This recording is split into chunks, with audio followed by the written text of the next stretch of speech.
So they're confused because of my media badge. Thank you.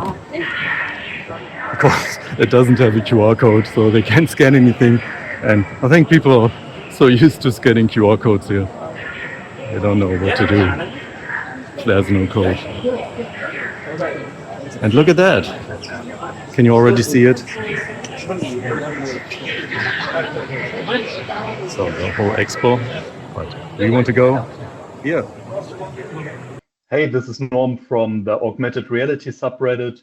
We're here today with SCHOTT, and very happy to meet Rüdiger Sprengert for the first time. And he's involved in augmented reality at SCHOTT. And yeah, please introduce yourself. All right. Yeah. So my name is Rüdiger Sprengert. I'm working at SCHOTT, heading what we call a strategic business field, augmented reality. At SCHOTT, we have a simple saying in our business unit: vision is our territory. And in AR being an emerging vision technology, it's obviously part of our territory, and this is why we're here. Yeah, awesome. So I already tried to meet you at CIOE because you had a booth there, and sadly we missed each other, but now we're here online, and I'm very happy to ask you a few questions about augmented reality at SCHOTT. SCHOTT is a very famous glass company. It's been around for, I don't know, 150 years, you will tell me, but you're also, as you already said, involved in augmented reality, and specifically in augmented reality, right? So you make the glass wafers. Maybe you can tell us a little bit what that is, and maybe also what is glass, because I've heard there are different kinds of glasses. All right. So yes, SCHOTT is 140 years old. It all started with optics. And optics for us means optical glass. And here we are still, and we are not stopping to innovate. So first of all, what is glass? So as a physicist, glass is something that is thermodynamically forbidden. It's something where you would need to win kinetics. So you start from a glass melt, as we all know, and you can put all funny things into a glass furnace in terms of ingredients. And then the only secret you need to understand is on how to cool this down and win against thermodynamics, which basically means crystallization, and get something amorphous and transparent. And this is maybe an easy description of an inorganic glass. That's what we do. And awesome. Playing around with chemistry, with composition, that's our core competency. And from here on, optical properties start. Mm. Coming to AR, obviously, this is something that is not only an emerging application. It is something where normal optics doesn't work. Why is this so? Normally, let's say, in an AR class, what you want to do is to project an image into your eye. There are millions of projectors on the planet, micro projectors, and so on. The interesting thing is that the promise of augmented reality cannot be delivered with any known projection technology on the planet. What is the promise of augmented reality? It's the kind of, let's say, winning the contradiction of having a super small, let's call it invisible optics, integrated into a pair of glass that looks like a pair of glass, and still delivering the full functionality. And that's a contradiction in terms of physics. And physics here is, that's like energy conservation. And the contradiction in optics here is to win the étendue.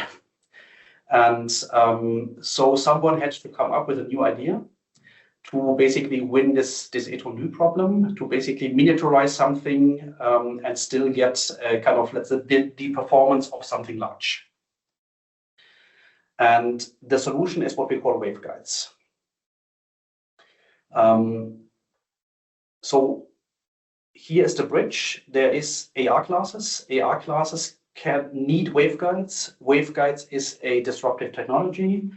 Waveguides need super high index optical glass. And this was the starting point when SCHOTT entered this field something like 10 years ago. And a few years ago, I read an article by you, and it was the first time that I saw a graph where the refractive index of glass was put against the field of view of the glasses. And a field of view is something that every consumer, every user is familiar with, but refractive index, not really, right? So how can you change the refractive index of glass? And can you explain a little bit how much you need to get a good field of view? Okay, so what is the optical principle? The optical principle in a waveguide, when it comes to the transport function, is basically the difference of the optical glass against the surrounding medium, which normally is air. So air has a refractive index of 1, and the larger this difference of the refractive index of the glass versus the surrounding medium, let's call it air, the higher the acceptance angle for the waveguide and the higher the field of view. It's a kind of straightforward correlation. If you look into normal optics, a normal optical glass starts with 1.5 refractive index, and normally, let's say 1.8 is already considered a super high refractive index glass. And these waveguides need as high as possible in refractive index. So this is the thing where pushing the limits is the task. How do you do this? Again, let's say we can play around with basically the ingredients into the glass. What you need is atoms that have a very high electron density, because refractive index on an atomistic level is linked to electron density. Electrons bend light. Yeah, it's the electromagnetic interaction that we are talking about. So normally these let's say these high electron densities, aka high refractive index, are linked to heavy elements. You take the periodic table and you go to the bottom, as far to the bottom as you like. And here you are. And in the good old times, lead was the solution. Also, uranium would be great. Both things maybe not what you want to have in your glasses for two reasons. One is toxicity, and the other one, not to forget, weight. Yeah, because we are talking electron density normally is created by heavy atoms. Heavy atoms have heavy weight. So what our glass scientists do, they look in the periodic table for elements, for compositions that create the super high electron density, which means high refractive index, and still are lightweight in terms of atomistic weight. And that's the target. And also here, very interesting, normally in optics, nobody cares about weight. Obviously, if you have a glass on your nose, you very much do care. Yeah? And that's also why there's tons of innovation possible here, because there are new trade-offs being made. It's not only higher refractive index, it's also lowest weight possible. And this is a challenge our glass scientists are happy to accept. Yeah. And a few years ago already, maybe 2 years ago, there was a press release that you've reduced the weight by like 20 or 30%, right? So how was that possible? Yeah, exactly. Normally, let's say there is a somehow linear correlation with refractive index and density. And we pushed the limits of we call it material families. And we basically extended, let's say, one material family that we had already at a 1.8 refractive index. and simply push the limits, let's say, to a what we call the 1.92 lightweight, which is the reduction of 20% in weight, and it's the world record in this correlation between lowest density at highest refractive index. And here again, it comes to my initial statement, glass is something which is against the nature of law, aka thermodynamics. So it's not only the chemical composition, it's also the manufacturing process on how you win the race against thermodynamics. Yeah. And these two things, so having a creative and innovative composition in combination with an advancement in the glass manufacturing process, this is how we came up and solved this problem. And the next stopping point is 2.0 lightweight. And that's announced already, or what is this? That's not yet announced, but let's say we are in a quite mature development phase and starting to initial customers, let's say, for use of this in future class generations. Interesting. And the waveguides that are made with this, they are very different, right? There are different types of waveguides. So from what I know, there's like diffractive waveguide, and there's also reflective waveguide. And you have a partnership with a company, I think. So you make the glass wafer, but you also have like a manufacturing partnership, I think, with a reflective waveguide company. Okay, yeah, thanks for the question. So as we said, let's say normal optics can't do the job. This is why waveguides are the viable solution. Within waveguides, there are different approaches on how to manage the light. Diffractive waveguides are using basically nanophotonic structures on the top, on the surface of our waveguides. This is done by our customers. And these nanophotonic structures are basically smaller than the wavelengths of light.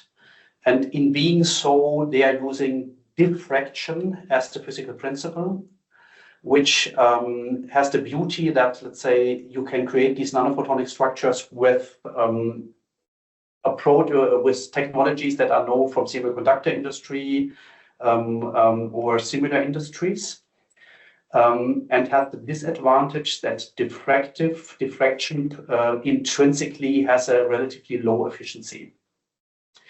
So that's one way on how to make a waveguide, doing nanophotonic structures on the surface of a waveguide and get and manage the light by diffraction at the expense of a relatively low optical efficiency. You lose a lot of light. Second option is what we call reflective waveguides.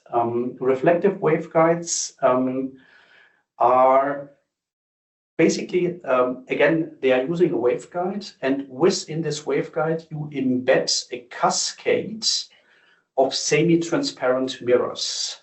So whenever the light passes one of these semi-transparent mirrors, part of it is reflected towards the eye, and another portion is just propagating to the next cascade, to the next mirror. And this is how the image is assembled, that in different locations across the waveguide, this light is coupled into the light. Okay, we teamed up some 7 years ago with one of the inventors of this technology, if I may say so, an Israeli startup company, Lumos, and basically combined the strength of two companies. One company inventing the stuff, understanding optical designs, and SCHOTT entering this partnership with manufacturing know-how. This technology, reflective waveguides, is based on the one hand side on well-known optical processing, but is pushing many aspects of it to the absolute new limits. And so making this technology manufacturable, mass manufacturable, cost-effectively mass manufacturable was the journey that we started some 7 years ago together with Lumos. And in last September, after, let's say, a long journey, in last September, we opened a new line for reflective waveguides for mass production in our Malaysia plant, that is intended to really commercialize this technology. And in Shenzhen, I've met a few companies that are working on reflective waveguides as well. And some of them, I think most of them still in like R&D stage, right? They don't have plans like yours, probably. And some of them already pivoting toward maybe different technologies like holographic, how do you say it? Holographic, how it, outcoupling works. Right, okay.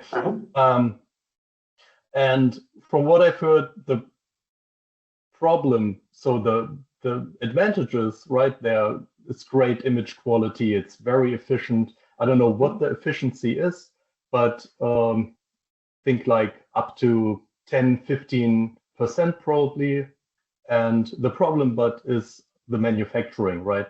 And a few people told me, yeah, we're kind of waiting for an announcement from SCHOTT, because if they can't make it, then probably no one can.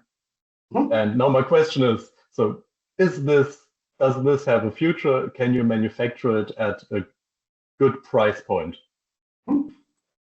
Yeah, excellent question. So obviously, the fact that we are building up a manufacturing line already tells you that we believe that this technology is mass manufacturable, that this technology is scalable. And obviously, not only SCHOTT believes this, but also behind, let's say, such decisions, there are customers that are interested to commercialize.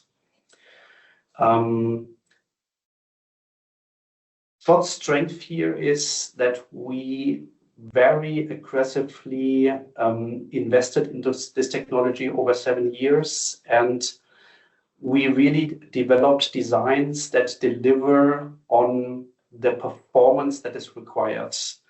You mentioned efficiency, so let's say on a rough number, we are 3 to 6 times more efficient than a comparable diffractive waveguide.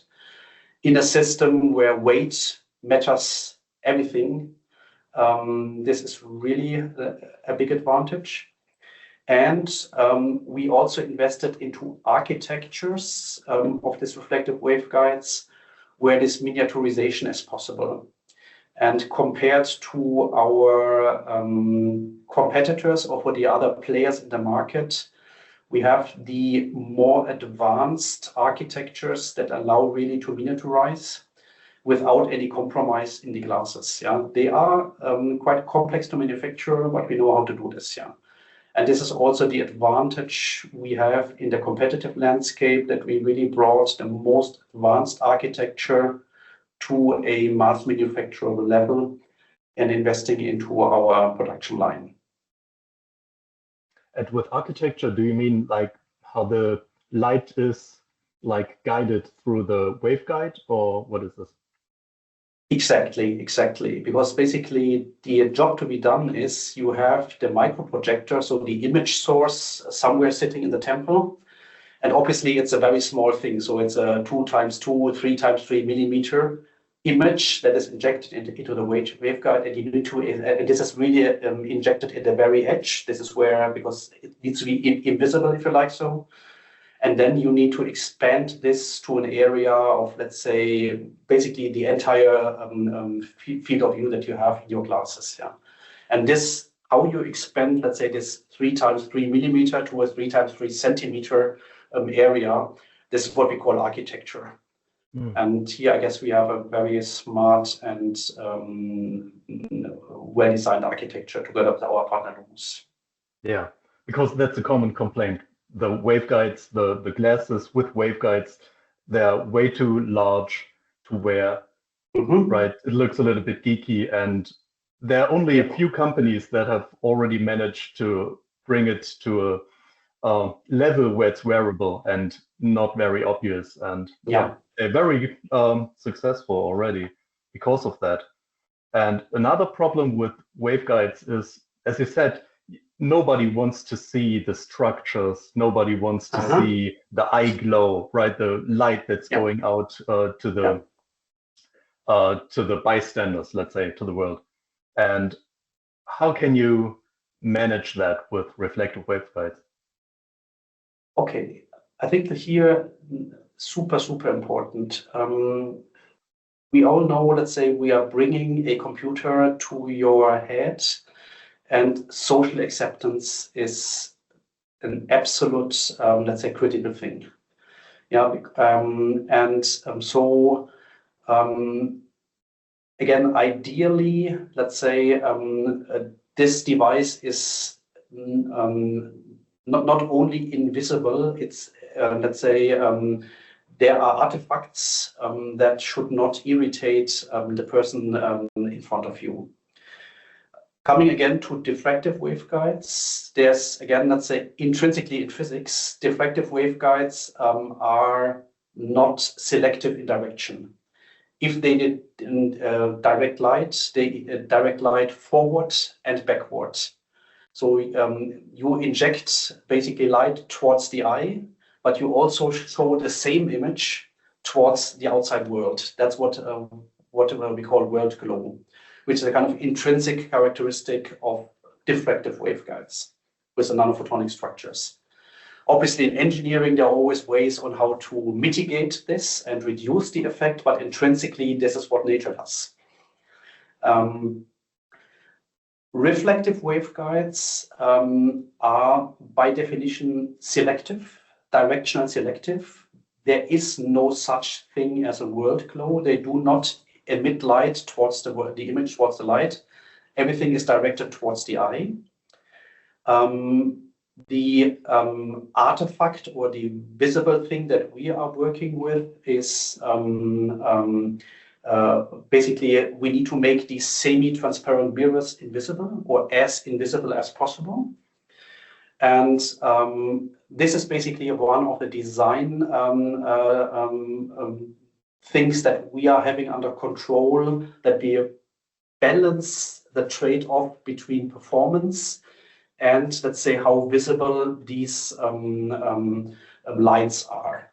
And it's very encouraging, the level that we are seeing here. And so I think this is a manageable problem, to come as close as possible to an invisible structure that magically projects the image.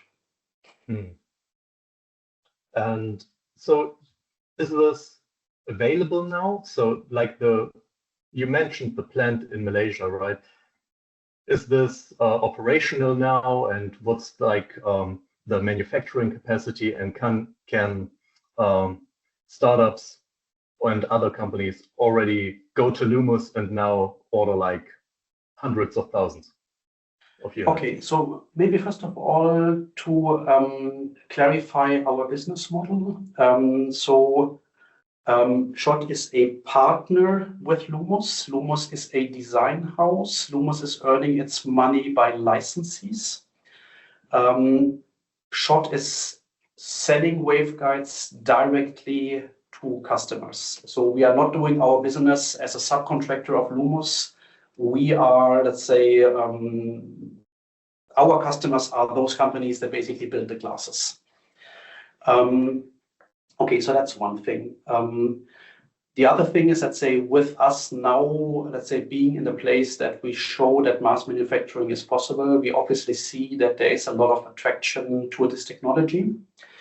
You understand that the rules of the game is that we do not comment on customers and on, let's say, launches. We leave this to our customers.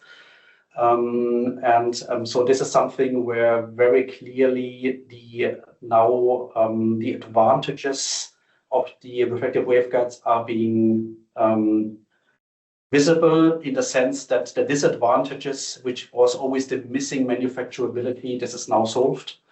And we expect that here, let's say in the near future, there's a lot of interest on this technology.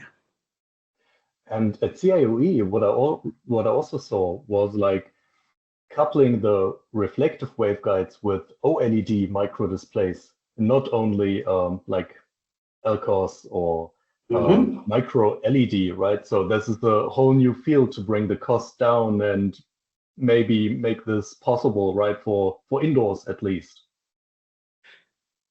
Very well.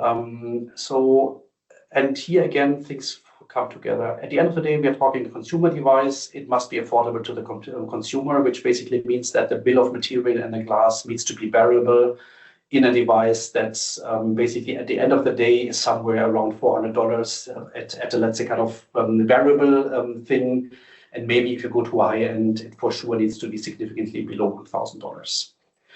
Having said this, the kind of heavy and unique and innovative elements in such a piece of glass is the waveguide on the one hand side and is the projecting unit on the other hand side. And we have exactly these three options as of today on how on what projector to use. You mentioned the micro OLED, the LCOS display, and the micro LED. LCOS display is a relatively established technology. It only needs miniaturization, so which is already a big task, obviously. But at least it's a very reasonable technology base. And this is also why this is often the choice for some of the glasses. The big promise is micro LEDs, just because they combine higher photon output at very affordable electron input. So they can be very bright with low electrical battery consumption. Problem here is there is no meaningful display without RGB, so without, let's say, a full color thing. What you see today in all glasses is single color green. And the reason is obviously that the semiconductor that is the basis of the micro LED, the band gap can only emit one color. And the holy grail is on how to come to a cheap, miniaturized micro LED. There's tons of money invested into that. But for sure, nor the technology is mature and the price and the cost is far from being mature. So ultimately, this is where a lot of energy is going towards. But as of today, there is no affordable full color micro display in mass production, full stop. This brings us to the micro OLEDs. Organic light emitting diodes, which are known maybe in viewfinders of DSLRs, for example. They have fantastic image quality. They can be miniaturized, super high resolution, many, many pixels. So it's a very good image source. Unfortunately, it's not, and it's also well-established technology. So it's off-the-shelf industrialized technology, which means it's rather affordable, but not too many photons coming out. Brightness limited. And here again, as you already guessed, is the potential combination of combining a cheap micro OLED display with a high efficient reflective waveguide. So that's a viable path, and you are completely right on that. Another interesting,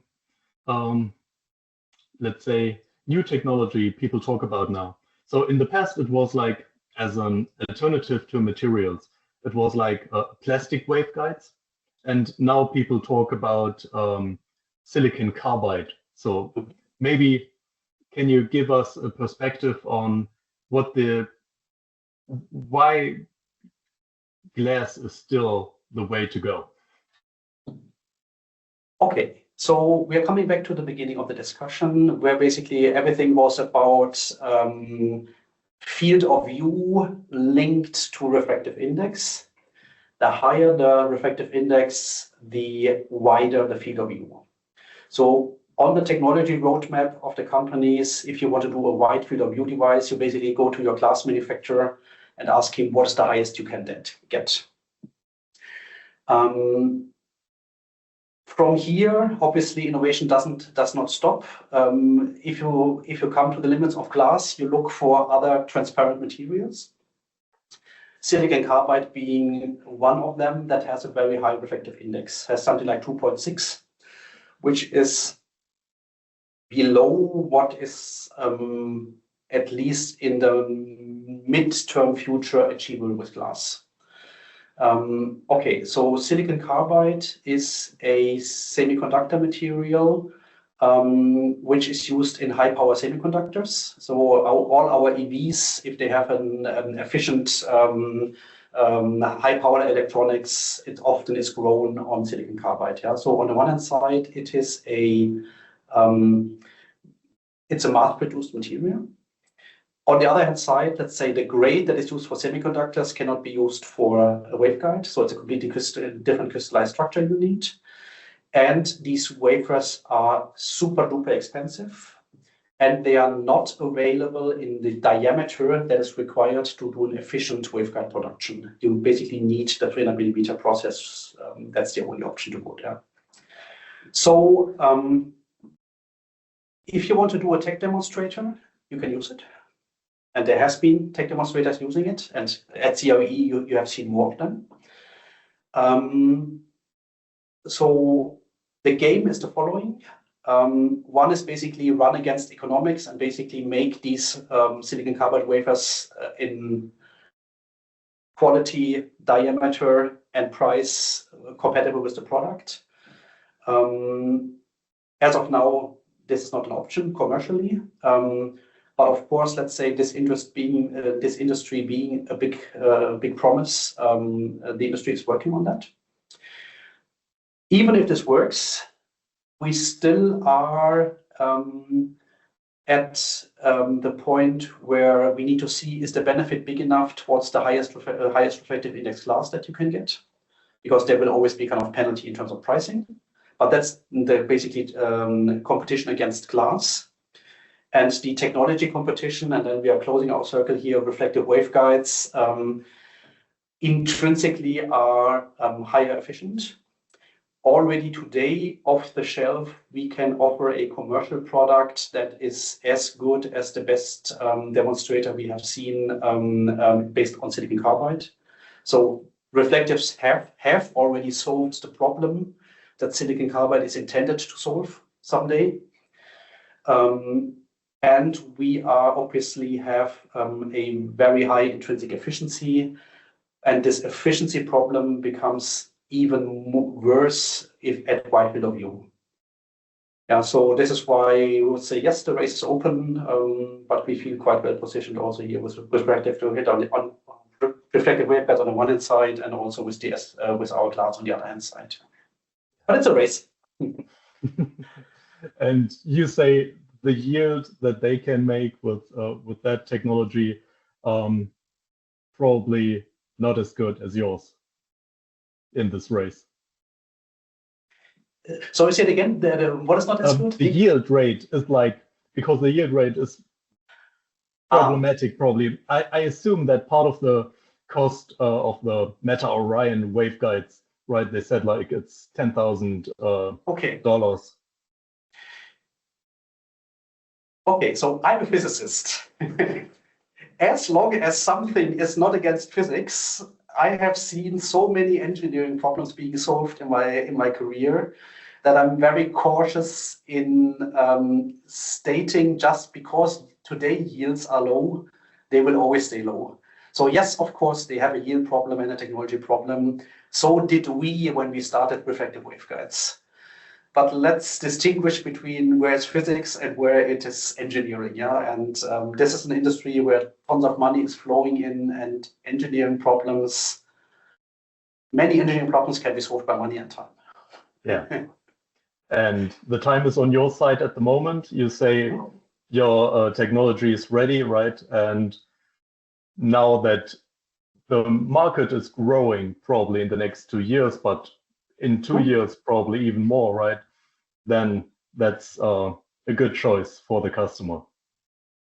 Yeah, we are in a super interesting, maybe as a final remark, we are in a super interesting industry where it started with the promise, this is the next big thing after smartphones. Today, we see these classes as the natural new human-machine interface to what we call AI. Yeah, so there are basically now two really strong driving forces in this industry.